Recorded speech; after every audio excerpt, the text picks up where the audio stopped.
성령께서 우리가 하나님의 자녀임을 확인시켜 줄 뿐만 아니라 하나님의 상속자, 즉 예수 그리스도와 함께하는 상속자라는 것도 깨닫게 해주셨어요. 그리고 그 상속자의 영광을 누리기 위해서 또한 고난도 당할 것이다 라는 것을 배웠습니다. 우리 다시 한번 기억을 되살린 측면에서 로마서 8장 17절 말씀, 우리 가진 성경 가지고 로마서 8장 17절 말씀 다시 한번 읽어보겠습니다. 자녀이면 또한 상속자 곧 하나님의 상속자요 그리스도와 함께한 상속자니 우리가 그와 함께 영광을 받기 위하여 고난도 함께 받아야 합니다. 그렇죠. No cross, no crown. 예수님 이 땅에 계실 때 고난 받으시고 부활의 영광을 취하셨던 것처럼 그리스도도 마찬가지. 그리스도의 남은 고난을 통해서 하나님께 우리에게 주실 완전한 그 부활 영광을 취하게 될 것이다 라고 말하고 있는 것이죠. 그렇습니다. 그리스도는 뭐요? 고난과 함께 영광을 받는다는 것이에요. 자, 그런데 오늘 본문 말씀은 그 고난에 대해서 좀 더 깊이 이야기하고 있습니다. 특별히 고난의 그 무게에 대해서 이야기하고 있죠. 자, 우리 18절 말씀도 한 번 더 같이 읽겠습니다. 생각하건대 현재의 고난은 장차 우리에게 나타날 영광과 비교할 수 없도다. 여러분, 우리 삶에서 당하는 고난은 굉장히 무거워요. 무거운 짐과 같습니다.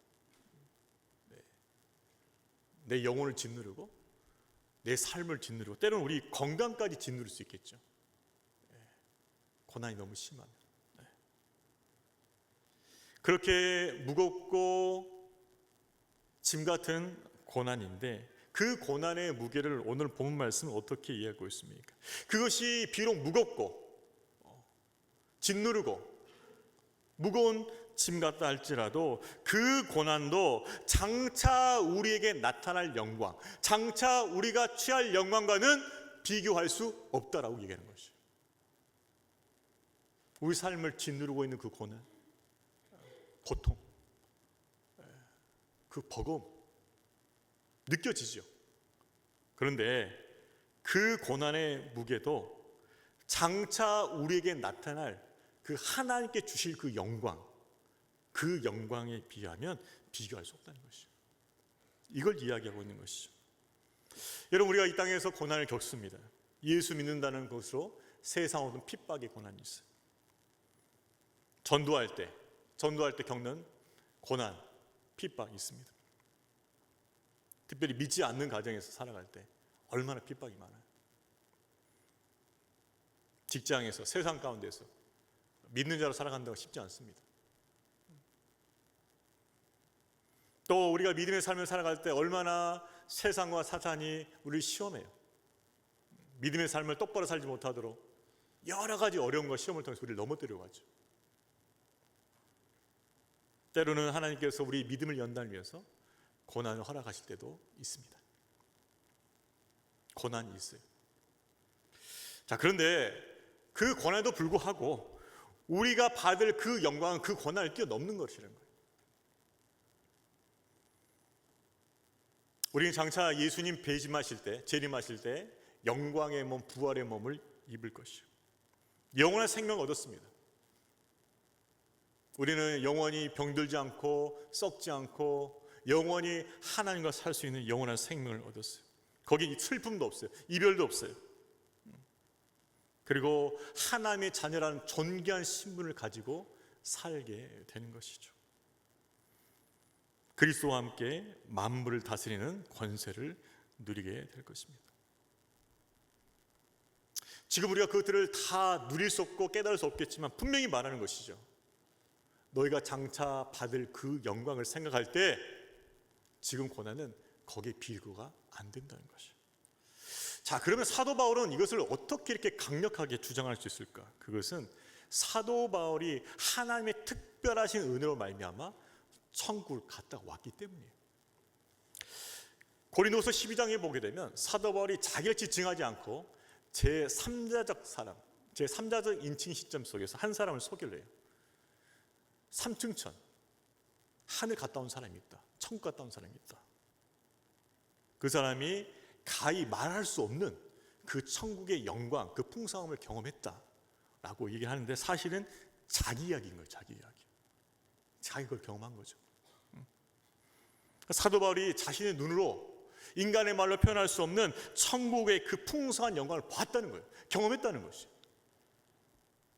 그러니까 사도 바울이 그렇게 모진 박해와 고난을 겪었어도 그 모진 박해와 고난조차도 하늘의 영광과 비교가 안 된다. 내가 다 경험해봤잖아. 나는 하늘 영광도 경험해봤고 이 땅에서 모진 고난과 핍박을 당해봤지만 그 천국의 영광과는 비교할 수 없다라고 자신 있게 말하는 거예요. 자신 있게. 여러분, 이 땅의 고난은 일시적인 거예요. 우리가 육신을 가지고 이 땅에 사는 동안만 겪는 것이죠. 그러나 하늘에서 받을 영광, 천국 영광은 영원한 것인 줄로 믿습니다. 일시적인 것과 영원한 차이예요. 장차 나타날 하나님 나라의 영광, 하나님 자녀로서 받게 될 그 영광은 현재 고난과 비교할 수 없다는 것이죠. 여러분, 우리가 살아가면서 이 땅에 그리스도를 살아가면서 우리가 놓치지 말아야 할 소망이 있는데 바로 그것이 하늘나라의 영광이라는 것이에요. 하나님 자녀로서의 그 영광이라는 것이에요. 예수님 재림하시고 우리 몸이 부활하고 새하늘과 새 땅에 들어갈 때 그 누리게 될 그 영광, 그 영광에 대한 소망을 놓치지 말라는 것이에요.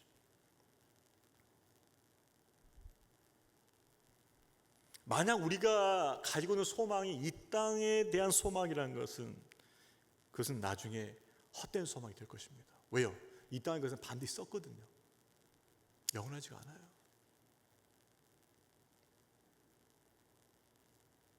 성경은 이 땅에서 소망을 갖고 살라고 말지 않습니다. 영원히 쇠하지 않는 하나님 나라, 그 영광, 영원히 쇠하지 않는 하나님 나라의 그 자녀된 신분, 영원한 생명, 그 소망을 가지라고 우리에게 이야기하고 있어요. 하나님 나라 영광이 마치 지금 아주 먼 이야기처럼 들리진 않습니까? 만약 이 선포되는 이야기가 아주 머나먼 이야기, 나하고는 상관이 없는 이야기처럼 지금 들리고 있다면 우리는 그 소망을 지금 놓치고 있는 거예요. 성경에서 말하는 소망은 이 소망을 붙들려고 했는데 지금 이 선포되는 말씀을 통해서 그 소망이 내게는 아주 먼 것처럼, 나랑 상관이 없는 것처럼, 마치 처음 들어보는 것처럼 그렇게 여러분에게 경험된다면 여러분은 하나님 나라 영광의 소망을 지금 놓치고 있는 거예요.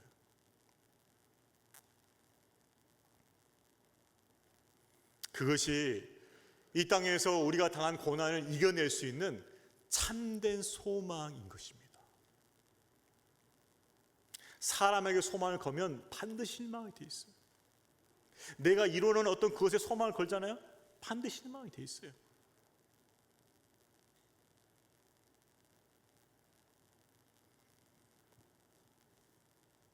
하나님께서 약속하신 그 하늘의 영광을 소망으로 붙드시기를 주의로 축원합니다. 그것은 결코 취소되지 않아요. 여러분에게 반드시 주어질 것입니다. 끝까지 여러분의 믿음의 싸움을 잘 싸워가면 반드시 주어져요. 반드시. 우리가 경험한 바가 무엇인가? 어렸을 때, 그때는 굉장히 큰 문제, 큰 고민이 되었던 문제들 있죠. 그런데 성인이 되다 보면은 그거 큰 문제 아니었는데, 그렇게 큰 고민 아니었는데, 무게가 달라져요. 그 어린 시절에는 그 문제는 굉장히 큰 문제였어요. 큰 무게였어요. 마치 그것이 내 인생의 전부인 것처럼 그렇게 무게감이 느껴졌어요. 그런데 성인이 되고 보면은 그 정도 무게가 아니에요. 그냥 그때 그랬었구나 이렇게 넘어갈 수 있는 무게라는 거죠. 마찬가지입니다. 지금 우리가 이 땅에 살고 있는 때 경험하는 그 고난은 우리의 전 인생이 걸린 것처럼 그렇게 무게감이 느껴지겠지요. 그것이 마치 나의 전부인 것처럼, 그걸 얻지 못하면 내가 마치 존재감이 사라지는 것처럼 그런 무게감을 가졌겠지요. 그러나 우리가 하늘 영광을 취하면 마치 어린이 되어서 그 어린아이 시절의 그 고민을 쳐다보는 것처럼 그렇게 되는 거예요. 그것이 그런 무게가 아니었구나. 저와 여러분이 하늘 영광을 취하고 새하늘과 새 땅에 들어가면은 지금 이 땅에 당하는 고난과 그 모든 것들은 아마 다 기억이 사라질 거예요. 기억도 못할 겁니다. 아마. 다 사라질 거예요. 지금 우리가 어린 시절에 그 모든 것들을 다 잊어버리고 그냥 지나가는 것처럼 그렇게 될 거예요.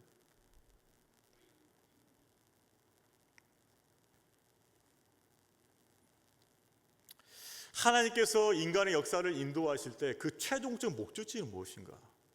그것은 새하늘과 새 땅입니다. 완성된 하나님 나라예요. 저와 여러분을 구원하셔서 저와 여러분을 향하신 최종적인 목적이 뭐냐? 새하늘과 새 땅에 들어가는 새 신부가 되는 것. 그게 목적이에요. 그게 큰 그림이에요.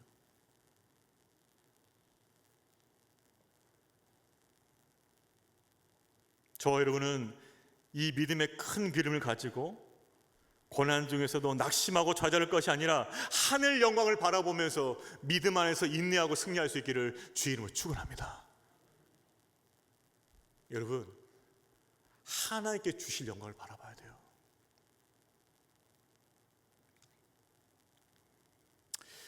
우리가 고난 가운데 있을 때 생각을 잘해야 됩니다. 특별히 어려움 가운데 있으면 우리가 갖게 되는 의식 중 하나가 뭐냐면 비교의식이에요. 비교의식. 나의 처지를 무엇인가와 비교를 해. 그래서 나의 위치를 평가하는 거죠. 나의 처지를 평가하는 거죠. 만약에 내가 어렵고 힘든 이 처지를 세상 영광, 세상에서 잘 나가는, 세상에서 떵떵이며 살아가는 그 사람들, 그 세상 영광과 비교한다면 우리는 비참해지는 거예요. 나는 왜 이렇게 못났지? 나는 왜 이렇게 살아가지? 나는 왜 이렇게 처졌지? 왜 나는 이런 모습으로 살아가야 되는 거지? 세상 영광과 비교하기 시작하면은 우리는 낙심하게 돼 있어요. 반드시. 낙심하든지 아니면 그 세상 영광 나도 붙잡아 보겠나 하면서 헛발질하든지 둘 중에 하나예요. 그러나 고난 가운데인 그리스도는 세상 영광을 비교 대상 삼으면 안 돼요. 그럼 반드시 시험 들게 돼 있어요. 나보다 더 잘 나가는 친구들, 나보다 잘 나가는 어떤 그런 기업들, 그것을 비교 대상 삼으면은 시험 들게 돼 있어요. 시험 들게 돼 있어요. 그것이 아니라 고난 가운데인 그리스도는 하늘 영광을 비교 대상으로 삼고 이 고난마저도 능히 감당하고 그것을 보상할 수 있고 이것을 아무것도 아닌 것처럼 느끼게 해줄 그 하늘 영광을 바라보고 믿음 가운데 살아가야 되는 줄로 믿으시길 바랍니다. 하늘 영광을 바라봐야 돼요.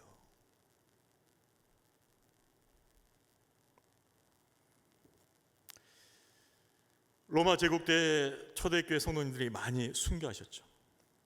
특별히 콜로세움이라는 이런 큰 건물에, 광장에 있는 큰 건물이 있어요. 거기에 그리스도인들이 사자밥으로 넘겨졌습니다. 예수 믿을 건가? 난 끝까지 예수 믿을 것이요. 그럼 사자밥 줬어요 그냥. 근데 그 전에 어떻게 했냐? 심하게 고문을 시킵니다. 엄청 때리죠. 예수님이 맞았던 그 채찍 같은 채찍으로 살이 패이면서 때려요. 뼈가 드러나고 장기가 드러날 정도로 맞았습니다. 그렇게 맞고 나면 어떻게 됐어요? 심신이 지치겠죠. 정신이 제정신이 아니겠죠. 그 상태에서 사자밥이 되기 위해서 그 광장으로 가는 그 길목에 뭘 두냐? 황금마차를 둬요. 황금마차. 진짜 황금마차를 둬요. 너 지금 이 자리에서 예수 안 믿겠다고 부인하면 너 이 마차 타고 여기 빠져나간다. 살 수 있다. 그런데 계속 예수 믿겠다고 고집하면 넌 사자밥이 되는 거야. 선택해. 이때 초대 그리스도인들이 무엇을 바라봤을까? 만약에 황금마차를 보고 자기 처지를 보면은 황금마차 난 타야 돼 이렇게 생각하겠죠. 나 타고 빨리 빠져나가야 돼. 목숨을 구할 수 있겠죠. 그러나 한 사람도 예외 없이 황금마차를 안 탔어요. 나는 곧 죽겠지만, 나는 곧 사자밥 되겠지만 내게 주실 하늘 영광을 생각하면 나는 참을 수 있다. 나는 주님을 따라갑니다. 결단한 거예요. 여러분, 고난 가운데 있을 때 세상이 주는 유혹과 시험에서도 믿음을 굳게 지키길 원합니다. 장차 우리에게 주어질 그 영광을 바라보면서 주님을 끝까지 신실하게 따라가는 믿음의 성도 되시기를 주의 이름으로 축원합니다. 여러분, 우리 앞에 분명히 약속된 것이 있어요. 그것이 하나님 나라의 영광이에요. 하나님 자녀의 영광이에요. 그것을 분명히 주십니다. 그 약속된 영광을 붙들고 나아가는 저와 여러분 되기를 주님의 이름으로 축원합니다.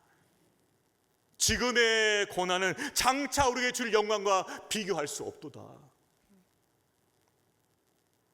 그 영광을 우리가 간절히 사모한다면 지금의 어려움도 인내할 수 있다는 것이에요.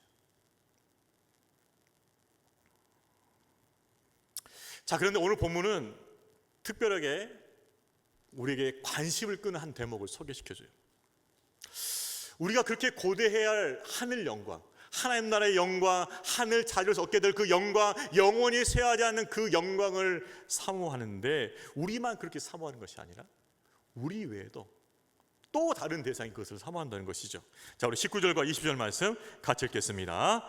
피조물이 고대하는 바는 하나님의 아들들이 나타난 것이니 피조물이 허무한 데 굴복하는 것은 자기 뜻이 아니요 오직 굴복하게 하신 이로 말미암음이라. 무엇입니까? 사도 바울은 우리 인간들뿐만 아니라 피조된 세계 모든 만물이 뭐예요? 하나님의 영광의 자유가 나타날 때를 본다는 것이죠. 여러분, 첫사람 아담과 하와가 타락하여서 하나님께 징벌을 받을 때 뭐예요? 모든 만물도 사실 저주받았어요. 피조세계. 왜 그럴까요? 그것은 하나님께서 아담에게 피조세계를 다 맡기셨거든요. 다스리라, 정복하라 맡기셨어요. 그런데 아담이 타락하자마자 바로 그 피조세계도 같이 저주를 받게 된 것이에요. 하나님이 원래 창조하신 피조세계는 정말 아름답고 선하고 보기에 좋았습니다. 그런데 인간의 타락으로 말미암아 피조세계도 하나님의 저주 아래 놓인 것이죠. 자, 그렇게 저주 아래 놓이는 이 피조세계가 바라는 것이 무엇일까요? 자, 21절 22절 말씀도 같이 읽겠습니다. 그 바라는 것은 피조물도 썩어짐의 종로탄 데서 해방되어 하나님의 자녀들의 영광의 자유에 이르는 것이니라. 피조물이 다 이제까지 함께 탄식하며 함께 고통을 겪는 것을 우리가 아느니라. 썩어짐의 종로. 여러분, 이 세상에 존재하는 모든 피조물 다 썩습니다. 꽃을 보세요. 다 죽잖아요. 죽고 다시 피고 다시 열매 맺고 또 죽고 반복하는 거죠. 자, 그런데 하나님의 자녀들이 영광의 자유를 잇는 그 때를 이 피조물도 바라보고 있다는 것이죠. 결국 무엇일까요? 여러분, 하나님께서 우리 약속하신 새 하늘과 새 땅에는 우리만 들어가는 것이 아니고 지금 저주 아래 놓인 그 피조 세계도 온전히 회복되어서 그 영광에 참여한 줄로 믿으시길 바랍니다. 피조 세계도 같이 들어가요. 같이 들어가요. 그러면 뭐가 다를까요? 제가 설교를 준비하면서 생각해 봤어요. 그럼 피조 세계의 그 영광에 참여하면 어떤 일이 벌어질까? 단적인 얘기가 그거 같아요. 꽃도 시들지 않는다는 거죠. 네. 꽃도 시들지 않아요. 왜? 썩어짐의 종로에서 자유했으니까. 그런 완전한 해방의 때가 온다는 것이죠. 예수 그리스도의 재림 후에 그를 믿는 우리만 구원하신 것이 아니라 지금 썩어짐의 종로를 하고 있는 피조물까지 새롭게 하실 줄로 믿습니다. 그 나라를 소망하는 것이죠. 자, 그렇다면 하나님께서 완성하실 그 하나님 나라의 영광을 품고 이 땅에 살아가는 그리스도인들에게 요구되는 것은 무엇입니까? 자, 우리 23절 말씀 같이 읽겠습니다. 그뿐 아니라 또한 우리 곧 성령의 처음 익은 열매를 받은 우리까지도 속으로 탄식하여 양자될 것 곧 우리 몸의 성량을 기다리는. 자, 무엇입니까? 성령의 처음 익은 열매. 처음 익은 열매는 뭐냐? 지금 우리의 모습 말하는 거예요. 예수 믿고 성령 받고 성령의 인도하심 가운데 있는 우리의 모습이죠. 자, 그런데 이것이 처음 익은 열매예요. 자, 그러면은 처음 익은 열매가 나왔으면 무엇을 생각할 수 있겠어요? 나중 익은 열매를 생각할 수 있겠죠. 그 나중 익은 열매가 무엇입니까? 몸의 속량, 몸의 부활을 말하는 거예요.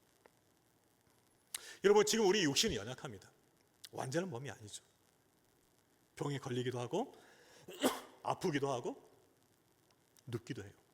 그러나 예수님께서 재림하시면 우리에게 완전한 부활, 완전한 몸의 부활도 주시는 줄로 믿습니다.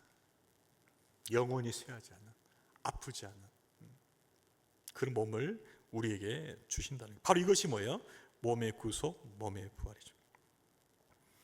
그래서 예수님께서 다시 오시면 바로 그 나중 열매가 우리에게 맺어져요. 예수님처럼 완전한 몸을 가지고 그 부활의 몸을 입고 새 하늘과 새 땅으로 들어간 줄로 믿으시길 바랍니다. 우리 안에 이 소망이 있어요. 나중 익은 열매라는 것이죠. 여러분, 지금 예수 믿는 거 참 좋지요. 감사하죠. 예수 믿어서 감사하고 하나님 나와 함께해서 감사하고 참 우리에게 주신 은혜가 많아요. 참 감사하다. 그런데 지금 우리가 누리고 있는 이 감사와 기쁨과 이 즐거움도 무엇입니까? 하나님께서 예비하신 그 구원의 코스 요리에 비해서는 앞에 있는 전체 요리, 에피타이저에 불과하다는 거죠. 지금 우리가 누리고 있는 이조차도 전체가 아니라는 거죠. 전체. 아직 코스는 아직 오지도 않았어요. 메인은 아직 오지도 않았어요. 메인은 언제 오죠? 예수님 재림하실 때. 우리가 완전한 몸의 부활을 입어서 예수님과 함께 새하늘과 새 땅에 들어가게 되면 그 영원한 생명을 누릴 때 바로 그것이 뭐예요? 메인이라는 거죠. 그러니까 지금 뭐예요? 아직 다 맛보지도 못한 상태에 우리 구원을 믿습니까? 그거라는 거예요. 그래서 뭐예요? 우리에게 완성될 구원을 소망하라는 것이죠. 너희가 지금 구원의 즐거움을 맛보고 있지만 이것이 다가 아니다. 메인은 아직도 남아있어.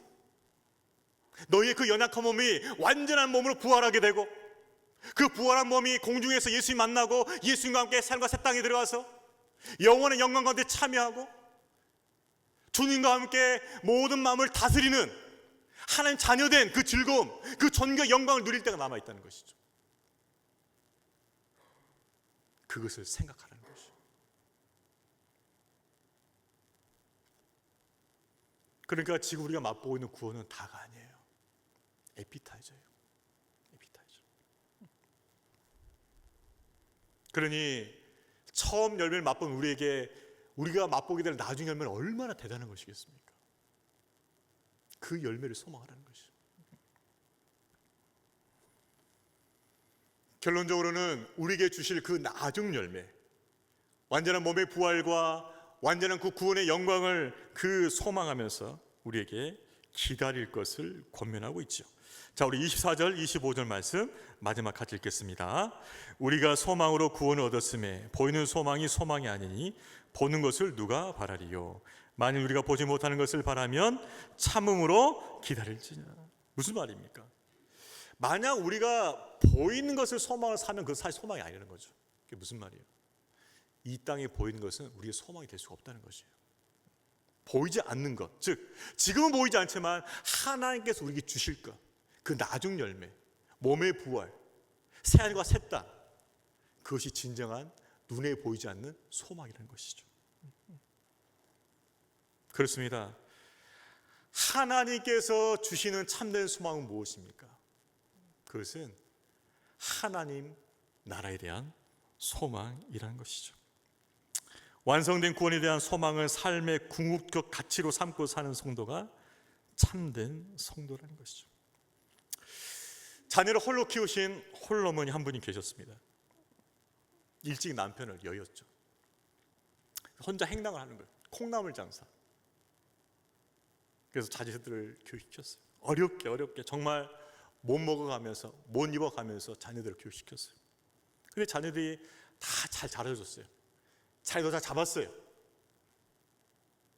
그런데 자기는 여전히 혼자 살고 있고 아주 작은 집에서 오두막 같은 집에 살고 있는 거예요. 그래서 자녀들이 너무나 딱해서 왜 그렇게 사십니까 어머님? 그래서 아파트로 이사 가시지요. 아니면 단독주택으로 옮겨드릴까요? 이렇게 하면서 어머니를 권면했었어요. 괜찮아, 난 이렇게 사는 것도 좋아 라고 버티던 중에 자꾸 자녀들이 체근되니까 어머니가 자녀들을 한 날 다 모읍니다. 모아서 이렇게 말해요. 너희들이 정 원한다면 나를 위해서 집을 한 채 지어라 말씀하셔. 그런데 내가 원하는 대로 지어줘야 돼. 내가 원하는 대로. 그러니까 자녀들 말씀하세요. 원하는 대로 지어드리겠습니다. 어머님이 말씀하셔요. 내가 원하는 집은 이런 집이야. 잘 들어봐. 내가 원하는 집은 바닥을 다 유리로 깔아야 돼. 다 유리야. 그 다음에 기둥은 꼭 12개를 세워야 돼. 12개. 그리고 그 기둥의 밑바닥은 반드시 보석을 박아야 되는데 그 보석은 각기 색깔이 다른 보석이어야 돼. 그리고 문은 12개로 만들어야 돼. 이렇게 막 말씀하니까 자식들이 웃으면서 이렇게 하는 거죠. 어머니 농담하지 마세요. 그런 집이 어디 있어요? 그러니까 어머님이 말씀하신 거죠. 없으면 그만둬라. 여러분 지금 이 어머니가 말하는 이 집이 어디죠? 요한계시로 나온 그 예루살렘이에요. 예루살렘. 유리바다, 12기둥, 12기둥 밑에 보석, 12문, 하늘나라, 천국. 그런 집을 이 땅에 지을 수 있으면 지어다오. 근데 못 지겠으면 관둬라. 나는 이미 그 집을 받았으니까. 나는 이미 그 집을 하늘나라에 갖고 있거든. 됐어. 여러분 이 어머니, 홀 어머니가 소박한 삶 속에서 위축되지 않고 자식들에게 기회하지 않고 당당히 사셨던 이유가 뭐예요? 빛나고 영광스러운 하늘 천국에 대한 소망이에요. 소망. 이 어머니의 소망은 자식 잘 키워서 자식 떡을 보겠다는 그 소망이 아니었다는 것이에요. 이놈들 잘 키워서 이놈들 통해서 내가 덕을 봐야겠다. 그 소망이 아니었다는 것이에요. 내 소망은 하늘 천국이다. 거기에 내 집이 있고 나는 그 집에 들어갈 것이다. 그것이 이 할머니의 소망이었어요. 말씀을 정리하겠습니다. 성도의 믿음은 반드시 드러나죠. 오늘 말씀과 관련해서는 하나님의 약속에 대하여 기다림으로 드러나요. 성도의 믿음이. 하나님의 약속을 기억하고 그 약속이 이룰 것을 믿고 기다린다면 믿음이 있는 것이지만 하나님의 약속을 잃어버린다거나 하나님의 약속을 알고 있지만 기다리지 않는다거나 그건 믿음이 없는 거예요. 여러분 우리가 추앙하는 믿음의 선배들님들이요 하나같이 하나님이 주시는 그 약속의 소망을 붙들었어요. 분명히 하나님 때 이루어질 것이다. 그 소망을 붙들고 기다리고 끝까지 주님 바라봤어요. 그 믿음으로 승리하셨어요. 신앙생활 중에 가장 어려운 것이 무엇일까요? 하나님 기다리는 거, 하나님 약속 붙들고 인내하는 거. 이제나 저제나 언제나 오실까? 인내는 정말 어려운 것이에요. 참고 기다린다는 건 정말 어려운 것이에요. 하지만 이 믿음의 인내를 통해서 하나님의 약속은 반드시 이루어진 줄로 믿으시길 바랍니다. 믿음의 인내, 끝까지 참고 기다려야 돼요.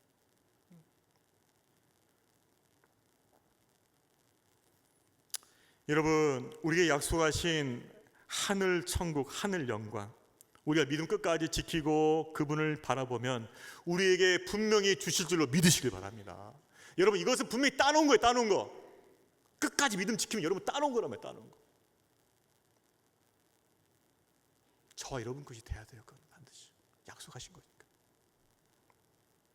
또한 우리 삶 가운데 주신 은혜와 축복의 약속도 믿음의 인내와 기다림을 통해 이루어진다는 것을 믿으시길 바랍니다.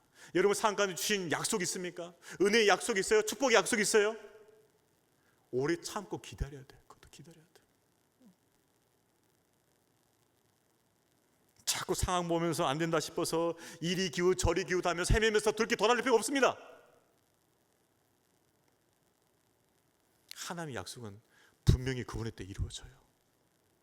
신실하게 하나님의 그 이루심을 신뢰하고 하나님 앞에 기다릴 수 있는 저와 여러분 되기를 주님의 이름으로 축원합니다. 하나님의 약속의 성취를 믿음으로 바라보고 소망 가운데 참고 기다리는, 그래서 마침내 성취를 맛볼 수 있는, 하나님의 인자하심을 맛보게 되어지는 저와 여러분 되기를 주님의 이름으로 축원합니다. 우리 다 같이 찬양하셔서 이 찬양 부르도록 하겠습니다. 여러분, 우리가 어떻게 하나님을 끝까지 기다릴 수 있을까요? 그것은 하나님의 사랑을 신뢰할 때입니다. 십자가에서 나를 위해서 그 아들 예수를 아낌없이 내어주신 그 사랑을 끝까지 붙들 때, 지금도 그 사랑은 나와 함께 하시니, 그 사랑은 나를 붙들고 계시니 내가 그분을 기다리면 된다는 것이죠. 내 삶이 거칠 풍랑 가운데 있다 할지라도 내 영혼이 잠잠히 그를 기다릴 수 있는 것은 주님의 사랑이 분명히 우리를 붙들고 있기 때문이죠.